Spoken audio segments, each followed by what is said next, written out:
Christ. Jesus Christ. Hey! Okwande Zion. Jesus. Okwande Ebuka. Jesus. Jesus. Jesus.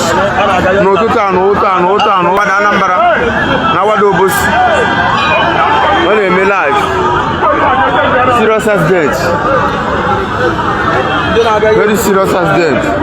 Nukuti yeme, nukuti accident. A terrible accident. Merna wada kita. Nukuti yeme. It's a terrible accident. Negodu motor bu full load. Motor bu full load. Negodu. Ana do wasi motor, do wasi kamado puta. Negodu kebe motor na agadi. Jesus. Okwande na aga Zion. This is not like any other Zion. This is the true Zion of Elohim, true Zion of Israel, the true Zion of Igbo Jews, the true Zion of Sabbateria. Every other Zion are what? Are counterfeit. Shalom. Like I told you people,